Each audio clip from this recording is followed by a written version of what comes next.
Well, welcome back. I'm still enjoying my wafers.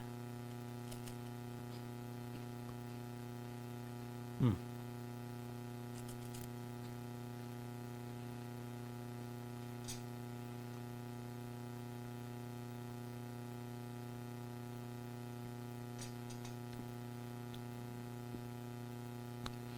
Now we'll find out how Caspian rescues the others. Chapter 4. What Caspian Did There. Next morning, the Lord Byrne called his guests early, and after breakfast he asked Caspian to order every man he had into full armor.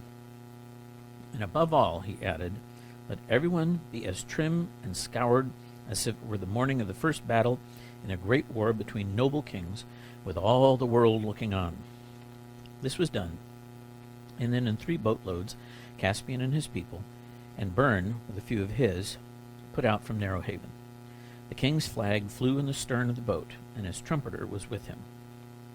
When they reached the jetty at Narrowhaven, Caspian found a considerable crowd assembled to meet them. This is what I sent word about last night, said Byrne. They are all friends of mine and honest people. And as soon as Caspian stepped ashore, the crowd broke into hurrahs and shouts of, Narnia, Narnia, long live the king! At the same moment, and this was also due to Byrne's messengers, bells began ringing from many parts of the town. Then Caspian caused his banner to be advanced, and his trumpet to be blown, and every man drew his sword and set his face into a joyful sternness, and they marched up the street so that the street shook, and their armor shone, for it was a sunny morning, so that one could hardly look at it steadily. At first the only people who cheered were those who had been warned by Byrne's messenger, and knew what was happening, and wanted it to happen. But then all the children joined in because they liked a procession and had seen very few. And then all the schoolboys joined in because they also liked processions and felt that the more noise and disturbance there was, the less likely they would be to have any school that morning. And then all the old women put their head out the doors and windows and began chattering and cheering because it was a king. And what is a governor compared to that? And all the young women joined in for the same reason, and also because Caspian and Drinian and the rest were so handsome. And then all the young men came to see what the young women were looking at, so that by the time Caspian reached the castle gates, nearly the whole town was shouting, and where Gumpus sat in the castle, muddling and messing about with accounts and forms and rules and regulations, he heard the noise. At the castle gate, Caspian's trumpeter blew a blast and cried, Open for the king of Narnia, come to visit his trusty and well-beloved servant of the governor of the Lone Islands. In those days, everything in the islands was done in a very slovenly, slouchy manner. Only the little postern opened, and out came a tousled fellow with a dirty old hat on his head instead of a helmet, and a rusty old pike in his hand. He blinked at the flashing figures before him.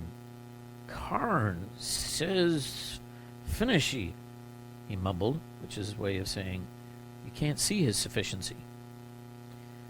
No interviews without appointments set between 9 and 10 p.m. second Saturday every month. Uncover before Narnia, you dog, thundered the Lord Byrne, and dealt him a rap with his gauntleted hand, which sent his hat flying from his head. What's it all about? Began the doorkeeper, but no one took any notice of him. 2 of Caspian's men stepped through the postern, and after some struggling with bars and bolts, for everything was rusty, flung both wings of the gate wide open. Then the king and his followers strode into the courtyard. Here a number of the governor's guards were lounging about, and several more, they were mostly wiping their mouths, came tumbling out of various doorways. Though their armor was in a disgraceful condition, these were fellows who might have fought if they had been led or had known what was happening, so this was a dangerous moment. Caspian gave them no time to think. Where is your captain? He asked. I am more or less, if you know what I mean, said a languid, rather daintified young person without armor at all. It is our wish, said Caspian, that our royal visitation to our realm of the Lone Islands should be, if possible, an occasion of joy and not of terror to our royal subjects. If it were not for that, I should have something to say about the state of your men's armor and weapons. As it is, you are pardoned. Command a cask of wine to be opened, that your men may drink to our health. But on noon tomorrow I wish to see them here in this courtyard, looking like men at arms and not like vagabonds. See to it, on pain of our extreme displeasure." The captain gaped, but Byrne immediately cried, "3 cheers for the king!" And the soldiers, who had understood about the cask of wine, even if they didn't understand anything else, joined in. Caspian then ordered most of his own men to remain in the courtyard. He, with Byrne and Drinian and 4 others, went into the hall. Behind a table at the far end, with various secretaries about him, sat his sufficiency, the governor of the Lone Islands. Gumpus was a bilious-looking man with hair that had once been red and was now mostly gray. He glanced up at the strangers and as the strangers entered, and then looked down at his papers, saying automatically, "No interviews without appointments except between 9 and 10 p.m. on second Saturdays." Caspian nodded to Byrne and then stood aside. Byrne and Drinian took a step forward and each seized one end of the table. They lifted it and flung it on one side of the hall, where it rolled over, scattering a cascade of letters, dossiers, ink pots, pens, sealing wax, and documents. Then, not roughly, but firmly, as if their hands were pincers of steel, they plucked Gumpus out of his chair and deposited him, facing up, about 4 feet away. Caspian at once sat down in the chair and laid his naked sword across his knees. "My lord," he said, fixing his eyes on Gumpus, "you have not given us quite the welcome we expected. I am the king of Narnia." "Nothing about it in the correspondence," said the governor. "Nothing in the minutes. We haven't been notified of any such thing. All irregular. Happy to consider any applications. And we are come to inquire into your sufficiency's conduct of your office," continued Caspian. "There are 2 points especially on which I require an explanation. Firstly, I find no record that the tribute due from these islands to the crown of Narnia has been received for about 150 years. "That would be a question to raise with the council next month," said Gumpus. "If anyone moves that a commission of inquiry be set up to report on the financial history of the islands at the first meeting next year, why then—" "I also find it very clearly written in our laws," Caspian went on, "that if the tribute is not paid, the whole debt has to be paid by the governor of the Lone Islands out of his private purse." At this, Gumpus paid real attention. "Oh, that's quite out of the question," he said. "It's an economic impossibility, or your majesty must be joking." Inside, he was wondering if there were any way of getting rid of these unwelcome visitors. Had he known that Caspian had only one ship, and one ship's company with him, he would have spoken soft words for the moment and hoped to have them all surrounded and killed by the end of the night.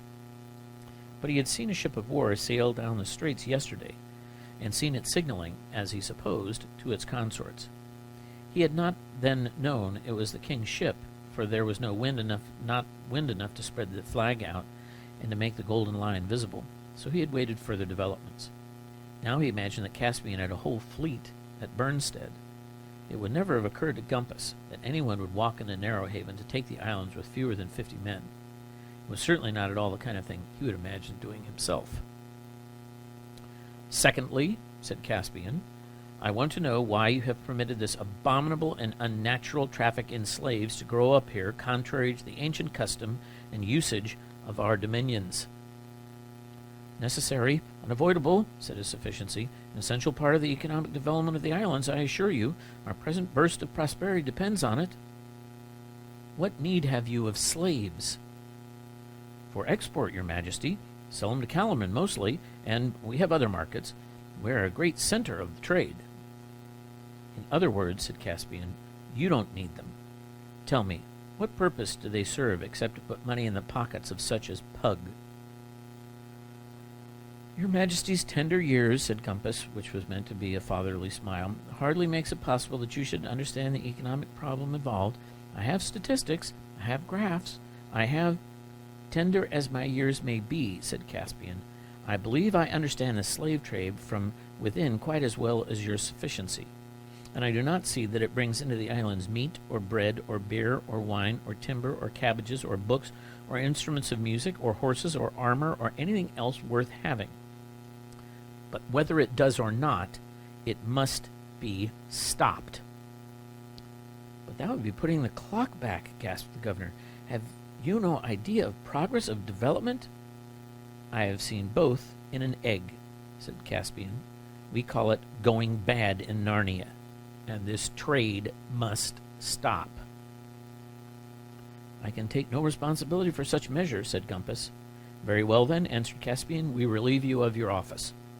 My Lord Byrne, come here. And before Gumpus quite realized what was happening, Byrne was kneeling with his hands between the king's hands and taking the oath to govern the Lone Islands in accordance with the old customs, rights, usages, and laws of Narnia. And Caspian said, I think we have had enough of governors, and made Byrne a duke, the Duke of the Lone Islands. As for you, my lord, he said to Gumpus, I forgive you your debt for the tribute, but before noon tomorrow you and yours must be out of this castle, which is now the Duke's residence. Look here, this is all very well, said one of Gump's secretaries, but suppose all you gentlemen stop play acting and we do a little business. The question before us really is, said the Duke, whether you and the rest of the rabble will leave without a flogging or with one. You may choose which you prefer. When all this had been pleasantly settled, Caspian ordered horses, of which there were a few in the castle, though very ill-groomed, and he, with Byrne and Drinny and a few others, rode out of the town to made for the slave market. It was a long, low building near the harbor, and the scene which they found going on inside was very much like that at any other auction. That is to say, there was a great crowd, and Pug, on a platform, was roaring out in a raucous voice, Now, gentlemen, lot 23, fine Terebinthian agricultural laborer, suitable for the mines or for the galleys. Under 25 years of age, not a bad tooth in his head. Good brainy fellow. Take his shirt off, tax, and let the gentleman see. There's muscle for you. Look at that chest on him. 10 crescents from the gentleman in the corner. You must be joking, sir. 15, 18. 18 is a bid for lot 23. Any advance on 18? 21. Thank you, sir. 21 is bid. But Pug stopped and gaped when he saw the mail-clad figures who had clanked up to the platform. On your knees, every man of you, to the King of Narnia, said the Duke. Everyone heard the horses jangling and stamping outside, and many had heard some rumor of the landing and the events at the castle. Most obeyed, but those who did not were pulled down by their neighbors. Some cheered. Your life is forfeit, Pug, for laying hands on our royal personage yesterday, said Caspian, but your ignorance is pardoned. The slave trade was forbidden in all my dominions quarter of an hour ago. I declare every slave in this market free. He held up his hand to check the cheering of the slaves and went on. Where are my friends? The dear little gal and the nice young gentleman, said Pug with an ingratiating smile. Why, they were snapped up at once. We're here, Caspian, cried Lucy and Edmund together. And at your service, sire, piped Reap Cheap from another corner. They had all been sold, but the men who had brought them were staying to bid for other slaves, so they had not yet been taken away. The crowd parted to let the 3 of them out, and there were great hand-clasping and greeting between them and Caspian. 2 merchants of Calormen at once approached. The Calormens have dark faces and long beards. They wear flowing robes and orange-colored turbans, and they are a wise, wealthy, courteous, cruel, and ancient people. They bowed most politely to Caspian and paid him long compliments, all about the fortunes of prosperity, irrigating the gardens of prudence and virtue, and things like that. But of course, what they wanted was the money they had paid. It is only fair, sirs, said Caspian. Every man who has bought a slave today must have his money back. Pug, bring out your takings to the last minim. A minim is the 40th part of a crescent. Does your good majesty mean to beggar me? Whined Pug. You have lived on broken hearts all your life, said Caspian, and if you are beggared, it is better to be a beggar than a slave. But where's my other friend? Oh, him? Said Pug. Oh, take him and welcome. Glad to have him off my hands. I have never seen such a drug in the market in all my born days.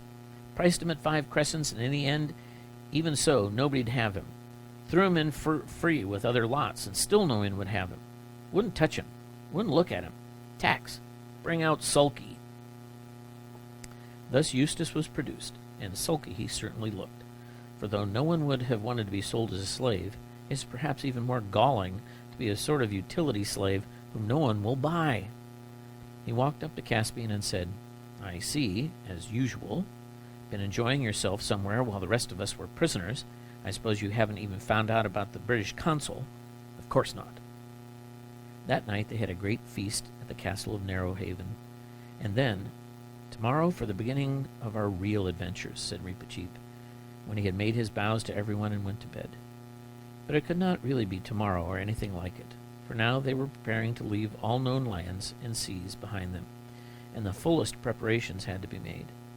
The Dawn Treader was emptied and drawn on land by 8 horses over rollers, and every bit of her was gone over by the most skilled shipwrights. Then she was launched again and victualled and watered as full as she could hold, that is to say, for 28 days. Even this, as Edmund noticed with disappointment, would only give them a fortnight's eastward sailing before they had to abandon their quest. While all this was being done, Caspian missed no chance of questioning all the oldest sea captains whom he could find at Narrowhaven, to learn if they had any knowledge or even any rumors of land further to the east. He poured out many a flagon of the castle ale to weather-beaten men with short gray beards and clear blue eyes, and made a tall yarn he heard and many a tall yarn he heard in return. But those who seemed the most truthful could tell of no lands beyond the Lone Islands, and many thought if you sailed too far east, you would come into the surges of a sea without lands that swirled perpetually around the rim of the world. And that, I reckon, is where your Majesty's friends went to the bottom. The rest had only wild stories of islands inhabited by headless men, floating islands, waterspouts, and a fire that burned along the water. Only one, to Reepicheep's delight, said, and beyond that, Aslan's country. But that's beyond the end of the world, and you can't get there. When they questioned him, he could only say that he'd heard it from his father. Byrne could only tell them that he had seen his 6 companions sail away eastward, and that nothing had ever been heard from them again. He said this when he and Caspian were standing at the highest point of Avra, looking down on the eastern ocean. I've often been up here on a morning, said the Duke, and seen the sun come up out of the sea, and sometimes it looked as if it were only a couple of miles away, and I've wondered about my friends and wondered what really happened, what is really behind that horizon.